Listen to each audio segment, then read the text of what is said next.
This Monday on Beyond the Vibe, I'm joined by Dario Lorina of Black Label Society.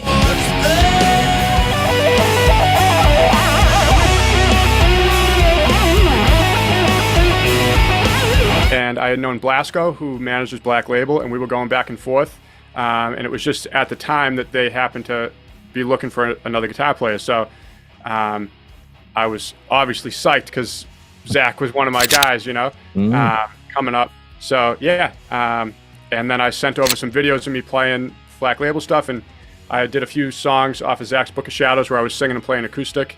I sent those over, and then they had me come out to Zakk's place at the Black Vatican.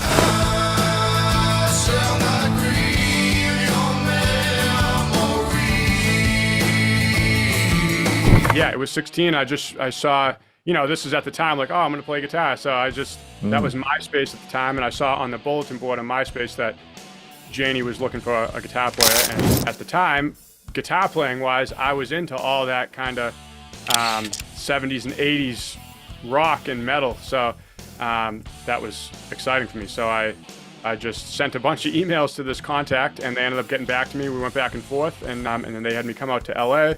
And Jani, we just met him at a rehearsal room, and Jani played drums and sang Warrant songs, and we just jammed. We're like, all right, let's, first show's in a few weeks or whatever it was. So wow.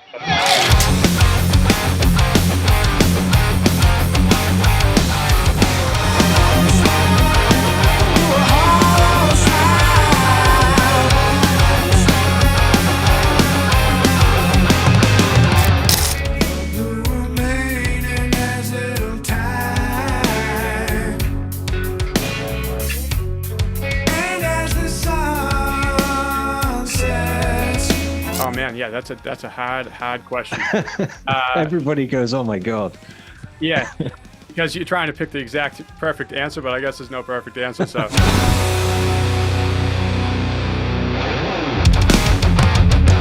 So I'm here with Dario Lorina. Of course, many people will be, I'm sure, familiar with you from Black Label Society. But of course, you've got this new band on the way, Dark Chapel, with a new album.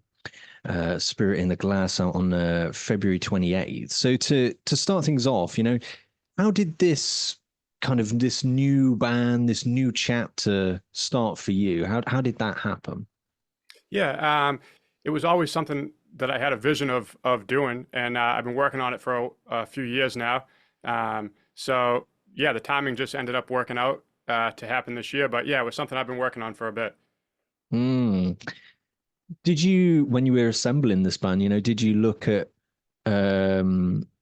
was there any kind of approach that you wanted to take? I mean, with this band, with this album, did you look at maybe taking some inspiration from previous works, or was this something that, you wanted to go in a different direction with? Well, for me, as far as writing, I had 2 instrumental albums that were solo albums that I did on Shrapnel with Mike Varney.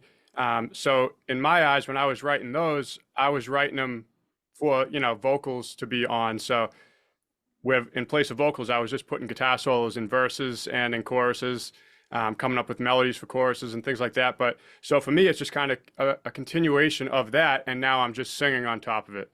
So nothing really changed as far as approach wise. It's still, it's still music that I'm making, that I would make.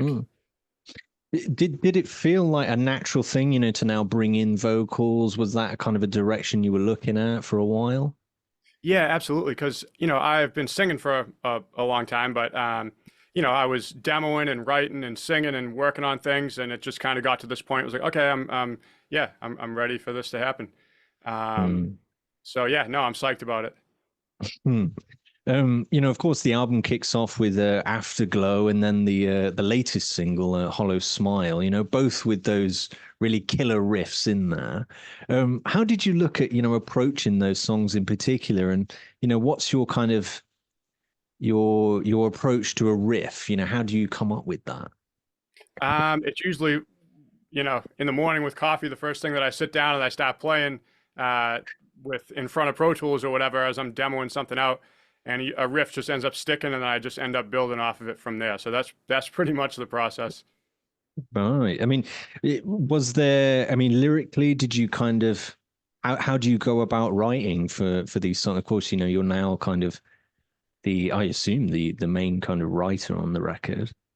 Yeah. I mean, lyrically, I'm either writing from, you know, emotions, writing about emotions, or what those emotions are kind of like creating an image that I'm writing about. Like that emotion's creating like an image, almost like a painting that I'd be writing about. And then other stuff is just inspiration from, could be whatever, just like books I'm reading or a movie I watched, or kind of Mm. gives you an idea just creatively. And then you kind of start writing, just creative writing about that. So that's kind of where I was at Mm. when I was writing lyrics. On the show, I like to kind of have a look at the very beginnings for a musician. Obviously everybody starts somewhere, right? So how did this musical journey begin for you? Was there a moment where you thought, this is what I want to do? I want to be a guitarist. Did you have a moment? You're talking like from early on? Yeah, like from the very beginning, when people kind of look at what they want to do in a career. Yeah. So, I mean, I, my family was musical, Mm, um, and I got a guitar for Christmas when I was a kid, like, 6 years old, whatever. And I just was playing guitar. Um, and then as I got older, like, in like the middle school years, I mean, I was always playing guitar, but those years were like, that's all I was doing. I was coming home from school, mm, doing homework and playing guitar. And then during the summer, it was like, I wake up, walk across the hall, play guitar, and then all day. That was pretty much what I was doing. So when I was in school, all I thought about was playing guitar. And I thought, oh, I'm going to be a guitar player, just like somebody else might think they're going to play football or be a lawyer or a doctor or whatever. I was just like, I didn't know. I was just like, I'm going to play guitar. So whatever I could do to make that happen, I just followed those opportunities. I mean, of course, you started kind of touring at around was it 16? Am I correct in saying that? I mean, you Yeah. were playing with Jani Lane, who of course was in Warrant for a while. I mean, I imagine that was a great kind of learning process for you because I mean, nobody can really prepare you for the experience of like extensive touring or something like that. Yeah, no, absolutely. And all those guys were amazing. I mean, like I was young, so they were like my Mm, big brothers that kind of took me under their wings. But yeah, no, I mean, I learned a lot. Just that was an amazing time. And mm, yeah, it was 16. I saw, this is at the time like, oh, I'm gonna play guitar. So that mm. was MySpace at the time, and I saw on the bulletin board on MySpace that Jani was looking for a guitar player. And at the time, guitar playing wise, I was into all that kind of 70s and 80s rock and metal. So that was exciting for me. So I just sent a bunch of emails to this contact, and they ended up getting back to me. We went back and forth, and they had me record some Warrant songs. Like Mm. I think I ended up panning the song like left and put my guitar on the right, and I sent it in, and then they called back and like, yeah, why don't you come down?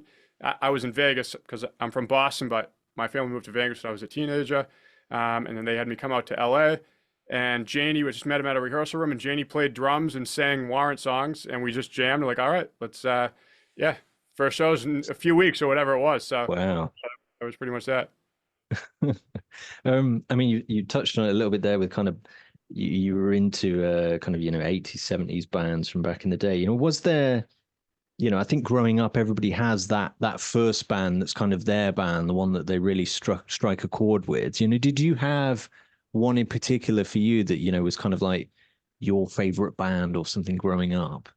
Well, as a guitar player, like um, Van Halen, just my Mm. dad gave me a Van Halen tape, and that was like that was like I was listening to magic. Like, how is he making that guitar Yes. sound like that?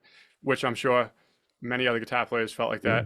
that. But that was for me. Listening to that was special. But I mean, that was I'm trying to think what time frame that was. I mean, I was listening to stuff my dad had like in the glove box that I was pulling out as we were driving. That's like Queensryche and Van Halen and Mm. Alice in Chains and Metallica and all that kind of stuff.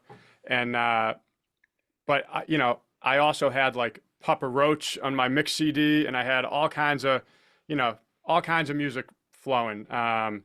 So I was just into everything at the time. But as far as guitar playing, it was definitely Van Halen, how do I make my guitar sound like that, you know? Of course, you joined Black Label Society, many years ago now. Can you recall like how that opportunity came about? I mean, it feels like that was kind of a real kind of big moment, doesn't it? Like if you look through your career, like that was like such a huge step up. Yeah, I mean, I was touring with Jani, and then I was touring with Lizzie Borden, and I had done an instrumental album with Shrapnel. That was my first one. Mm, Um, and I had known Blasco, who manages Black Label, and we were going back and forth. And it was just at the time that they happened to be looking for another guitar player. So um, I was obviously psyched because Zakk was one of my guys, mm, um, coming up. So yeah, and then I sent over some videos of me playing Black Label stuff, and I did a few songs off of Zack's Book of Shadows where I was singing and playing acoustic. And I sent those over, and then they had me come out to Zack's place at the Black Vatican, and yeah, it went from there. mm. I mean, it feels, kind of from the outside looking in that you guys have this real great rapport together with that dual guitar in particular.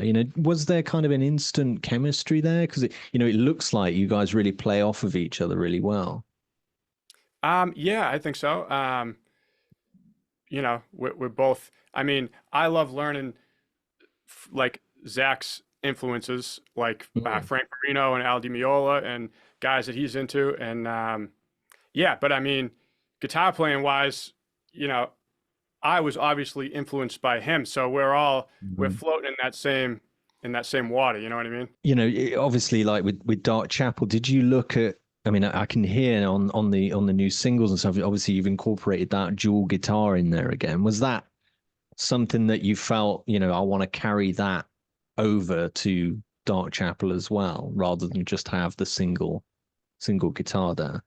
I mean, I was on my instrumental albums, I was doing that also. So Mm, it's just something that I'm into. I think two guitars have a cool sound when you can harmonize and do cool things with. So yeah, it was just something I wanted to continue with. mm. Of course, a few months back as well, you released the music video for Black Label's new single, The Gallows. Yeah. Was there, a particular, well, is there a particular process for a Black Label single? Does that differ from, how you would go about things with Dark Chapel?